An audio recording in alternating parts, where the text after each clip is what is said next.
La traición no vino con un grito, ¿sabes? Ella no derribó la puerta con furia. Llegó sigilosamente, con el susurro venenoso de quienes un día llamé familia, ofreciéndome un bolígrafo de plástico, frío, para que yo mismo firmara el fin de mi propia alma. Ellos no querían mi casa, no, querían borrar mi historia, la memoria de cada gota de sudor que transformó este suelo en un hogar, el testamento silencioso que juré honrar en el lecho de muerte de mi padre. En aquel momento, el ruido de la lluvia afuera parecía aplaudir su audacia, mientras que el silencio dentro de mí era el de una piedra partiéndose por dentro, sin hacer ruido, pero sintiendo la grieta llegar hasta el centro. Ellos me miraban con una piedad que era puro veneno, esperando que mi vejez hubiera debilitado no solo mis huesos, sino también mi palabra. Lo que no entendían es que un hombre como yo, que ha vivido del polvo de la piedra, aprende que ciertas cosas no se pueden romper, solo se pueden pulverizar, y mi promesa era la roca más dura que yo conocía. Escucha esta historia hasta el final, por favor, y cuando termine, dime con sinceridad, ¿qué harías tú en mi lugar? Cuéntamelo en los comentarios. Y también de qué ciudad, de qué rincón del mundo me estás escuchando, para saber hasta dónde puede llegar mi voz cansada. Mi nombre es León. Hoy, a mis 68 años, las arrugas en mi rostro cuentan más historias de las que mi boca jamás ha contado. No soy un hombre de muchas palabras, nunca lo fui. Mis manos, esas sí que son parlanchinas. Ellas hablan el idioma del cincel y del mazo, del peso de la cantera y de la paciencia de dar forma a lo que es bruto. Soy un cantero, un labrador de piedras, un oficio que aprendí de mi abuelo aquí mismo, en las tierras calientes de Puebla, donde el sol parece querer cocinarnos a fuego lento. Él me enseñó que el carácter de un hombre y una buena piedra tienen mucho en común. Necesitan ser sólidos, tener una buena veta y aguantar los golpes de la vida sin desmoronarse. Nunca he tenido fortuna, de esas que se cuentan en billetes de banco.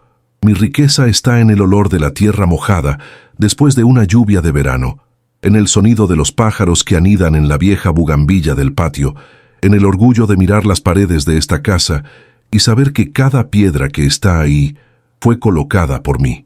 No hay un centímetro de esta construcción que no haya costado el sudor de mi frente y la fuerza de mi espalda. Es un orgullo silencioso, ¿entiendes? La certeza de que construí algo honesto, algo que respira mi verdad, mi dignidad. Mi visión del mundo es simple. Creo en la palabra dada, en el apretón de manos firme y en el valor del trabajo. Para mí, la vida se resume en despertarse antes que el sol, agradecer por la luz y por el pan, y trabajar hasta que el cuerpo pida descanso. No entiendo de ambición desmedida, de pasar por encima de los demás para llegar a algún lugar. Mi lugar siempre ha sido aquí, en este taller al fondo del patio, donde el polvo blanco de la piedra flota en el aire como una niebla sagrada, y el único ruido que importa es el de mi martillo cantando su canción diaria, una melodía de esfuerzo y creación. Mi rutina siempre fue un ritual sagrado, un ritmo que me mantenía en pie. El día comenzaba con el aroma del té de canela que mi Alondra, mi esposa, solía preparar antes de que la niebla se apoderara de su mente. El sabor dulce y picante me calentaba por dentro, preparándome para el trabajo duro. Después era el golpe preciso del martillo, la pausa para un almuerzo sencillo, casi siempre frijoles y tortillas, bajo la sombra generosa de la bugambilla.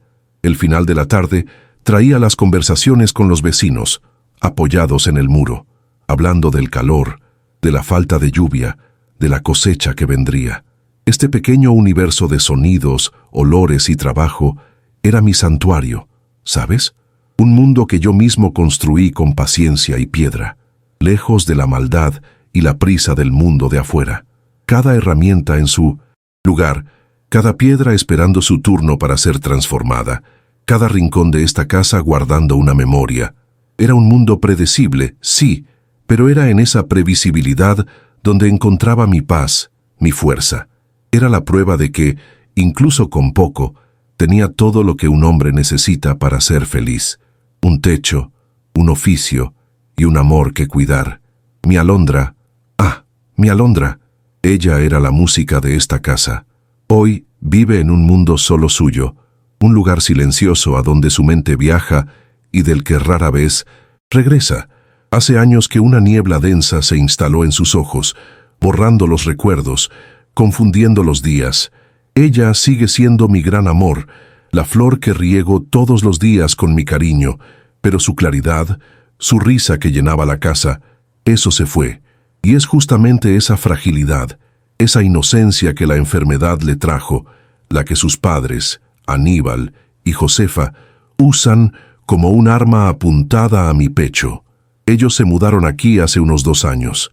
Llegaron con maletas, sonrisas falsas y la excusa preparada de que venían a cuidar de su hija. Al principio, hasta creí en su buena intención, pero poco a poco el veneno comenzó a gotear. Nunca les gusté, nunca aceptaron que su hija se casara con un simple cantero, y ahora, con Alondra vulnerable, vieron la oportunidad perfecta. Empezaron a llenarle la cabeza a mi hijo, Gael, con ideas de que yo era un viejo terco, apegado a un pasado de pobreza.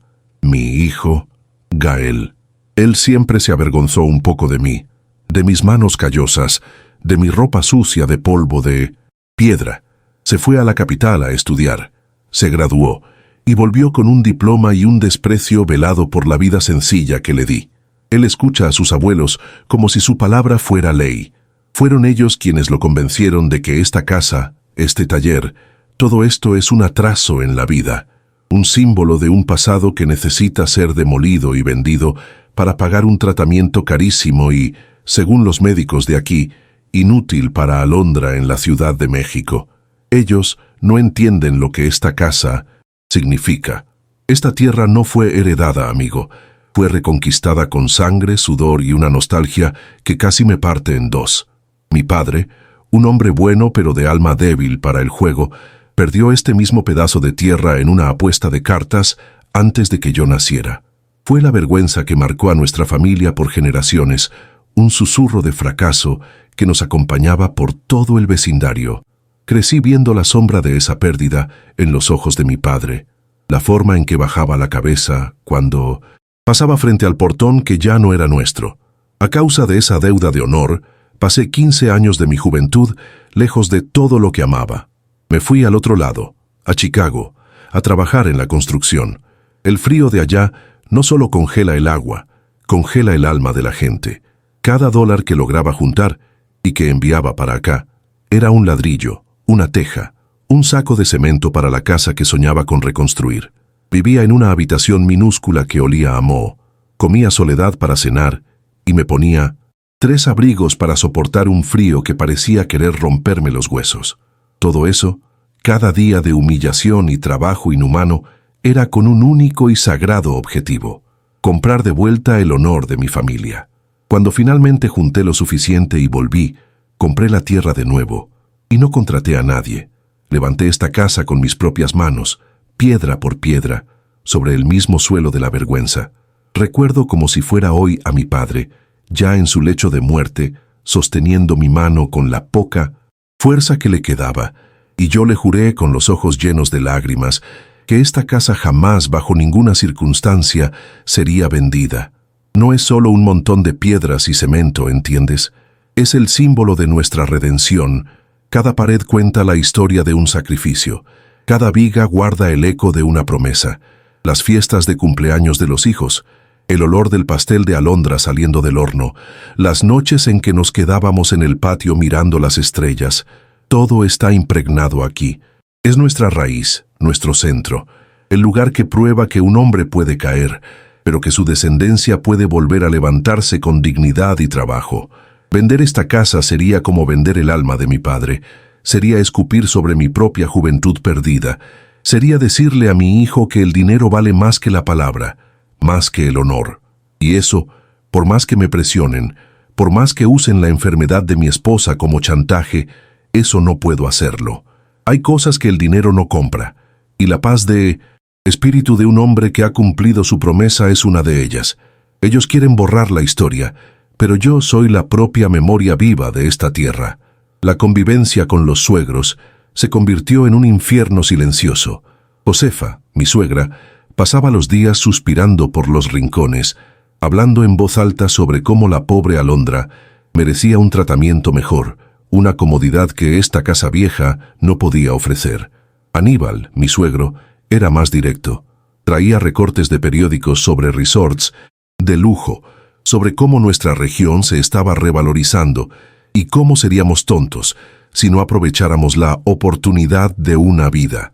Era una tortura lenta, diaria, y Gael, mi hijo, se convirtió en un extraño dentro de su propia casa.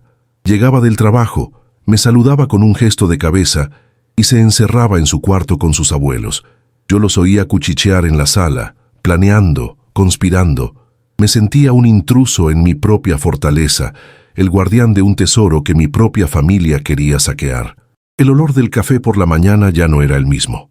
El silencio en las comidas era pesado, cargado de acusaciones que no se decían en voz alta, pero que resonaban en cada mirada de desprecio. La emboscada ocurrió un martes por la tarde. Una lluvia fina y persistente caía afuera, dejando el cielo de un color plomizo. El olor a tierra mojada, que siempre amé. Ese día pareció el olor de una tumba abriéndose. Me llamaron a la sala de estar, un lugar que siempre fue de alegría y que ahora parecía un tribunal. Se sentaron los tres en el sofá, frente a mi viejo sillón de cuero gastado. Mis suegros, con sus miradas de una piedad ensayada, y mi hijo Gael, que no podía mirarme a la cara, manteniendo los ojos fijos en un punto cualquiera del suelo de baldosas. Fue Aníbal quien comenzó a hablar, con esa voz suave que usa para esconder su naturaleza de serpiente. Habló sobre responsabilidad, sobre amor, sobre cómo un hombre de verdad hace lo que es necesario por su esposa. Dibujó un escenario donde yo era el villano egoísta, apegado a ladrillos y polvo, mientras mi Alondra se consumía por mi culpa. Mi suegra, Josefa, reforzaba cada pausa de él con un sollozo dramático, secando lágrimas que no existían con un pañuelo de encaje. Era un teatro, una obra asquerosa donde yo era el único en el público. Entonces pusieron los papeles sobre la mesita de centro, un contrato de venta, con letras pequeñas y un espacio en blanco para mi firma. Un resort de lujo quería comprar toda la propiedad. El valor era alto, lo admito, pero cada centavo de esa cantidad parecía sucio de deshonra. Es por el bien de Alondra, León, para que tenga el mejor tratamiento, los mejores médicos en la capital, dijo Aníbal con la voz embargada de una falsa emoción. Piensa en ella, solo un poquito, gimoteó Josefa. Pero el golpe que realmente me partió, la puñalada que vino por la espalda y atravesó mi pecho, no vino de ellos. Vino de mi propio hijo. Gael finalmente levantó los ojos, y en ellos no vi ambición, sino una debilidad terrible, una vergüenza que lo corroía por dentro. Empujó los papeles en mi dirección y dijo, con la voz baja, casi un susurro, «Papá, ya basta de vivir en el pasado. Firma». En ese instante, el sonido de la lluvia pareció detenerse. El mundo enmudeció. Mi niño, el mismo al que enseñé a caminar en este patio, me estaba pidiendo que vendiera su propia historia. No me insultaron con gritos, me insultaron con la lógica fría de la codicia disfrazada de cuidado. Usaron mi amor más profundo, mi dedicación a Alondra, como la soga para ahorcarme. Querían que creyera que, para salvarla, necesitaba destruir lo único que prometí proteger. Era una elección imposible, una trampa cruel montada por mi propia familia. El bolígrafo que me ofrecieron parecía pesar 1 tonelada. El olor del cuero viejo de mi sillón se mezcló con el hedor de la traición en el aire. Sentí que el suelo desaparecía bajo mis pies. El silencio que se instaló en la sala era más pesado que cualquier piedra que hubiera cargado jamás. Miraba el rostro de mi hijo y no lo reconocía. Veía solo un reflejo de sus abuelos, un eco de sus ambiciones. En ese momento, entendí que la peor soledad no es la de estar solo, sino la de estar rodeado de personas que deberían amarte, y sin embargo, solo pueden ver en ti un obstáculo para sus propios deseos. El dolor fue inmenso, pero silencioso. No hubo un grito, una acusación. Mi reacción fue tan silenciosa como el dolor que sentía. Soy un hombre de piedra, y la piedra soporta la presión en silencio antes de actuar. Simplemente tomé las hojas del contrato. El papel era frío, liso, un contraste con mis manos ásperas y cálidas. Miré una última vez a los tres, fijando mi mirada en Gael, que desvió la suya de inmediato. La decepción era un sabor amargo en mi boca, más fuerte que el café más fuerte. Entonces, con toda la calma del mundo, rompí el contrato. No con rabia, sino con una precisión quirúrgica. Primero por la mitad, luego en 4 pedazos. El sonido del papel al rasgarse fue el único sonido en la sala. Un sonido seco, definitivo. Coloqué los 4 pedazos suavemente sobre la mesita de centro, como quien deposita una flor sobre una tumba. Me miraron con asombro, sin entender mi falta de explosión. Esperaban una pelea, una discusión, pero yo les di solo mi dignidad. Me levanté del sillón, sintiendo cada uno de mis 68 años pesando en mi espalda. No dije una palabra. Simplemente les di la espalda y caminé hacia la puerta trasera, la que lleva a mi patio, a mi mundo. El sonido de mis pasos en las baldosas era firme. Cada paso era una afirmación de quién era yo y de lo que jamás renunciaría. La lluvia fina mojó mi rostro en cuanto pisé afuera y sentí como si el cielo estuviera lavando la suciedad de aquella escena, limpiando mi alma de ese veneno. No me fui a la cama, ni me senté a rumiar la rabia. Mi respuesta no sería con palabras, sino con acción, como siempre ha sido. Crucé el patio empapado, sintiendo el barro pegarse a mis botas, y fui directo a mi viejo taller, mi refugio. El olor familiar a polvo de piedra, aceite de máquina y madera vieja me calmó. Allí, en ese caos ordenado de herramientas y proyectos inacabados, yo era León por completo. Nadie podía decirme qué hacer o quién debía ser. Encendí la luz tenue, una única bombilla amarilla que colgaba del techo. En un rincón oscuro, debajo de una lona polvorienta, estaba lo que buscaba. Una caja de metal oxidada, pesada, con un candado antiguo. No era una caja. Fuerte. No guardaba dinero ni las escrituras de la casa. Dentro de ella guardaba algo infinitamente más valioso. Mi voz. Mi memoria. Abrí el candado con una llave pequeña que siempre llevo conmigo, junto a las llaves de la casa. El chirrido de la tapa al abrirse fue como un gemido del pasado. Adentro, decenas de cintas de casete, organizadas con cuidado, cada una con una fecha escrita a mano. Estas cintas eran mi diario, mi confesionario durante los 15 años que pasé en el extranjero. Sin dinero para llamar por teléfono, grababa mi voz y enviaba las cintas a mi padre.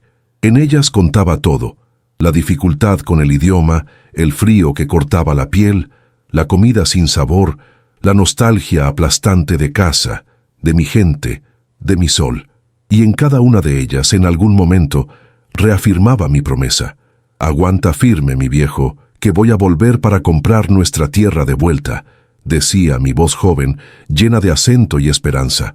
Tomé una grabadora vieja que guardaba allí, también polvorienta, y soplé para limpiarla.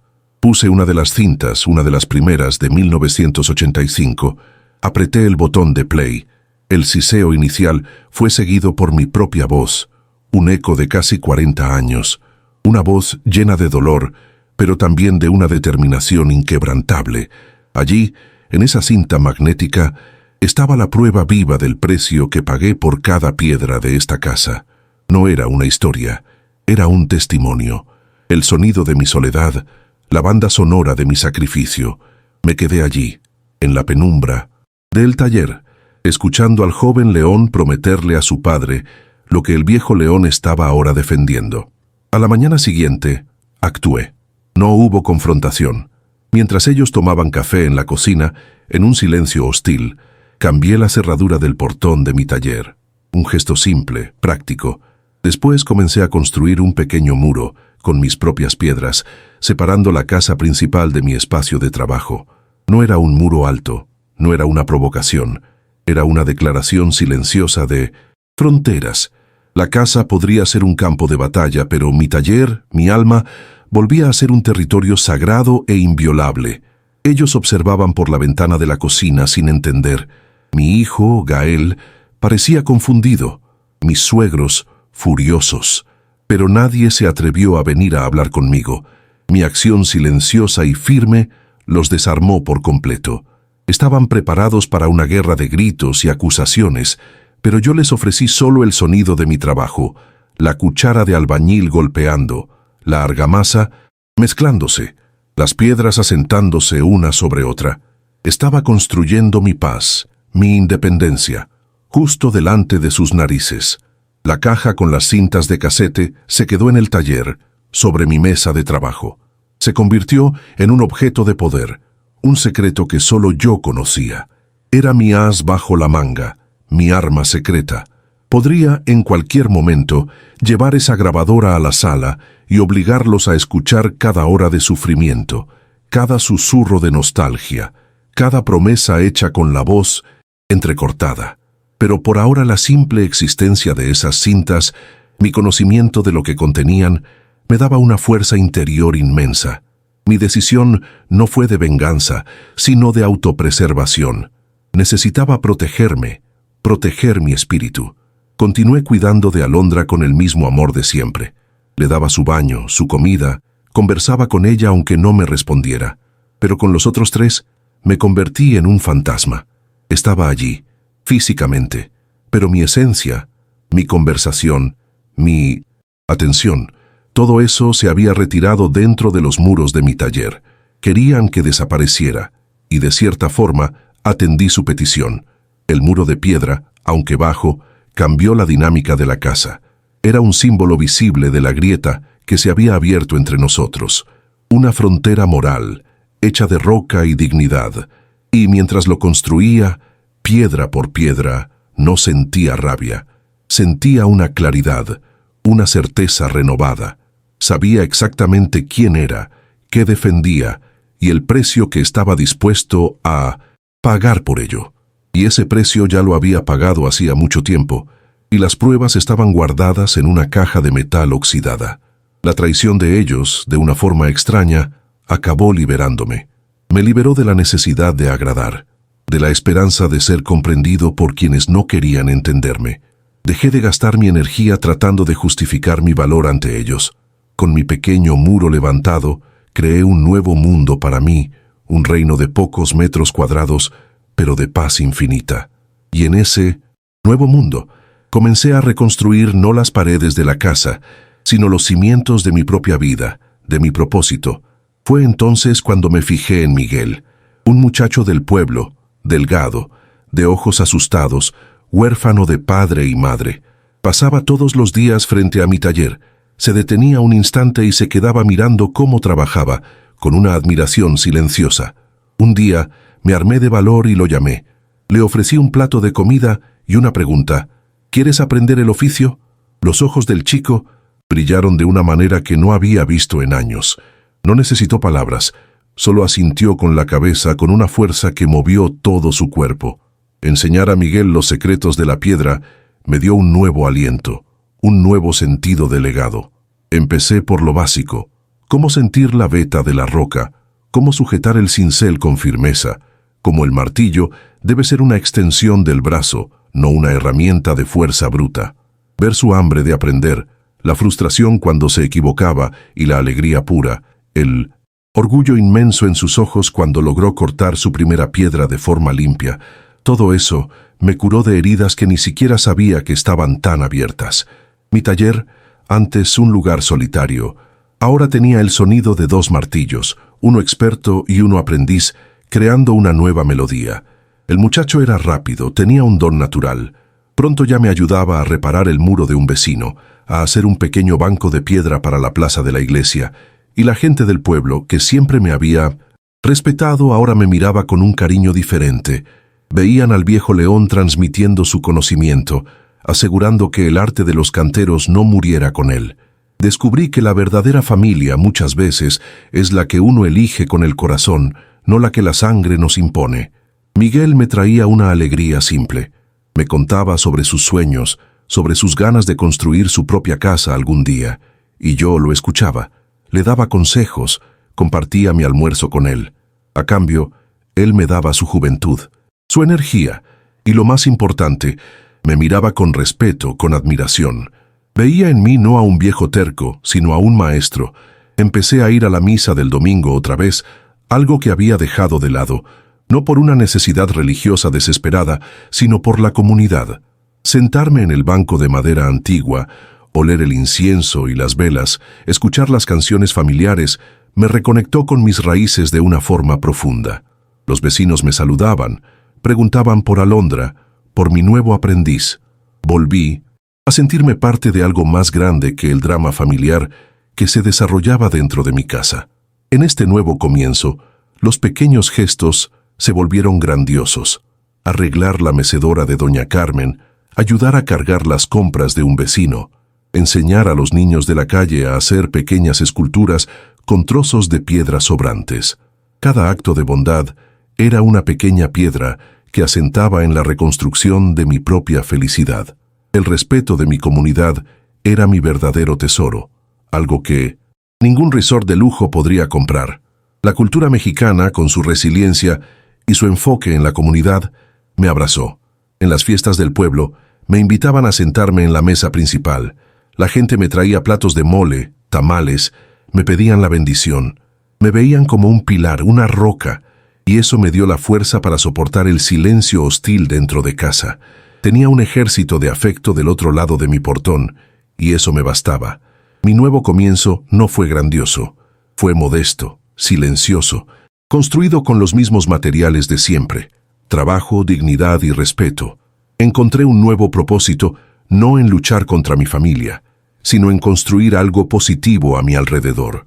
Y al enseñar a un joven huérfano a dar forma a la piedra, estaba, en realidad, dando una nueva forma a mi propio futuro, un futuro donde mi legado no sería de amargura, sino de conocimiento y bondad. Los meses fueron pasando a este ritmo, una paz armada dentro de casa y una vida renovada afuera. Gael, mi hijo, y los padres de Alondra me trataban con un silencio cortante, una hostilidad pasiva. Esperaban, supongo, que yo cediera, que el tiempo me doblegara, pero no me conocían. El tiempo, para un hombre de piedra, solo sirve para hacer las cosas más sólidas. Dejaron de mencionar la venta de la casa, pero el tema flotaba en el aire como una nube de tormenta que se niega a marcharse. Entonces, algo empezó a cambiar. Me daba cuenta de que Gael me observaba desde lejos, cuando estaba en el taller con Miguel. Veía la confusión en sus ojos, veía el respeto que el joven aprendiz me tenía, veía mi sonrisa sincera al enseñar, algo que él, mi propio hijo, no había visto en mi rostro en mucho tiempo. La codicia de sus abuelos lo había cegado, pero quizás, solo quizás, una pequeña grieta de duda se estaba abriendo en su conciencia. Veía a un padre que nunca se había molestado en conocer. Su regreso no fue con una petición de disculpas. No, fue más sutil. Una tarde, entró en el taller por primera vez desde 1900, que se levantó el muro. Se quedó parado en la puerta sin saber qué decir. Miguel dejó de trabajar, me miró y le hice una seña para que continuara. El silencio se extendió, llenado solo por el sonido del cincel en la piedra. Había una tensión inmensa allí, una conversación entera ocurriendo solo con las miradas, con sus hombros encorvados y mi postura erguida. «¿Qué estás haciendo?», preguntó finalmente, con la voz ronca. La pregunta era estúpida. Veía lo que estaba haciendo, lo que quería. Saber era otra cosa. Trabajando, respondí, sin dejar lo que hacía, enseñando al muchacho, construyendo algo que permanece, algo que tiene valor de verdad. Cada palabra mía era tranquila, pero pesada como un mazo. No lo acusé, no le eché nada en cara. Simplemente afirmé mi verdad, mi mundo, aquel que él despreciaba. Se quedó allí casi una hora, solo observando, viendo mis manos guiar las de Miguel, viendo la paciencia, la dedicación. Creo que por primera vez en su vida adulta me estaba viendo de verdad, no al proveedor, no al viejo terco, sino al artesano, al maestro. Vio la alegría en mi oficio, la dignidad que encontraba en el polvo y en el esfuerzo. Vio todo aquello que sus abuelos llamaban atraso en la vida, transformarse, ante sus ojos en algo hermoso, en legado. Su regreso, el verdadero, ocurrió una semana después. Me esperó en el patio, cuando cerraba el taller al atardecer. Ya no parecía arrogante, solo perdido. Habló de deudas, de la presión de los abuelos, del... Sueño de darle una vida moderna a su madre. Intentó justificarse. No lo interrumpí. Solo escuché, como una piedra escucha al viento. Dejé que vaciara su corazón, que expusiera sus debilidades, sus miedos. Cuando terminó, sus ojos estaban llorosos. No pidió perdón con palabras, pero su mirada lo pedía. Pedía comprensión, pedía un puente sobre el abismo que se había abierto entre nosotros. Y allí, bajo la luz anaranjada del atardecer, con el olor a jazmín en el aire, sentí el peso de una nueva elección. El silencio hostil era fácil de soportar, pero el arrepentimiento, la petición de ayuda velada de mi propio hijo, eso era un terreno mucho más complejo y doloroso de navegar. La guerra parecía haber terminado, pero el dilema más difícil apenas comenzaba. Ahora estoy aquí, sentado en mi viejo sillón de cuero, el mismo donde intentaron emboscarme.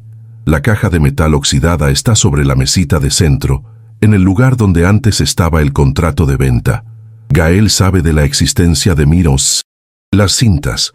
Se lo conté brevemente lo que contenían, no como una amenaza sino como un hecho.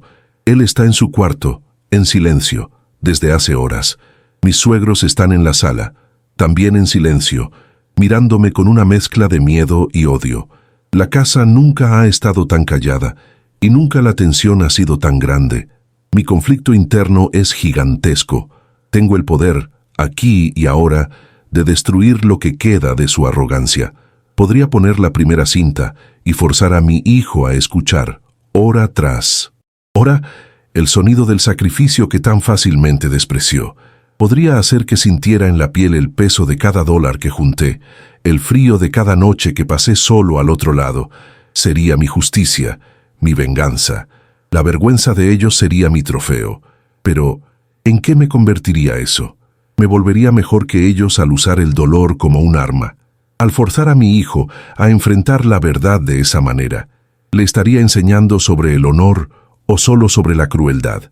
La venganza podría satisfacer mi rabia por un momento, pero dejaría una cicatriz permanente en su alma, y quizás también en la mía. Perdonar lo que hizo parece imposible, pero humillarlo, eso me parece indigno del hombre que mi padre me enseñó a ser. La cuestión que me atormenta es, ¿cuál es el verdadero propósito de la verdad? ¿Es curar o es herir? Revelar el contenido de estas cintas sería como abrir una herida antigua con sal. Traería dolor, vergüenza, quizás hasta una ruptura definitiva. Mantener el secreto, por otro lado, ¿sería un acto de misericordia o sería simplemente cobardía, permitiendo que nunca entiendan de verdad la profundidad de lo que intentaron hacer?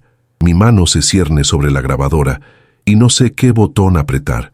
Miro mis manos callosas, las mismas manos que construyeron esta casa y que ahora sostienen el poder de sacudir sus cimientos emocionales. Recuerdo el brillo en los ojos de Miguel, el aprendiz, al aprender el valor del trabajo. El legado que quiero dejar es el de la construcción o el de la destrucción. ¿Quiero ser recordado como el hombre que defendió su honor con dignidad silenciosa o como aquel que usó el pasado para aplastar el futuro de su propio hijo? Me levanto, tomo la caja de metal, no la abro, solo la sostengo. Su peso es el peso de mi vida. Camino hacia la cocina, en silencio. Ellos me siguen con la mirada, esperando mi veredicto. Pongo la cafetera al fuego. El olor del café comienza a esparcirse por la casa. Un aroma de rutina, de normalidad, de un día que, a pesar de todo, debe continuar. Es un gesto simple, quizás el único que puedo hacer ahora. Preparar un café como en cualquier otro día. Este es mi camino, mi elección. Mantener la dignidad en el gesto más simple, ofrecer un café en lugar de una acusación. No sé si es perdón, quizás sea solo una tregua. Una forma de decir que, al fin y al cabo, la construcción es siempre más difícil y más noble que la demolición. La caja con las cintas volverá al taller, a su lugar. Su poder no está en ser escuchada, sino en existir. En recordarme todos los días el precio de cada piedra. Ahora te pregunto a ti, que me has escuchado con tanta paciencia. Si fueras tú, con el poder de hacer que tu hijo, tu familia, escuche el sonido exacto de tu sacrificio, de cada lágrima y gota de sudor, ¿apretarías el botón de play ¿Usarías la verdad como un arma para obtener justicia o elegirías el silencio para, quién sabe, preservar lo que aún queda de un lazo de sangre? Por favor, respóndeme con sinceridad en los comentarios. Realmente quiero saber qué habrías hecho en mi lugar. ¿Has vivido algo parecido? Esa sensación de que tu historia sea devaluada por quienes más deberían honrarte. Tu opinión, tu historia, es importante para mí. Gracias por escucharme.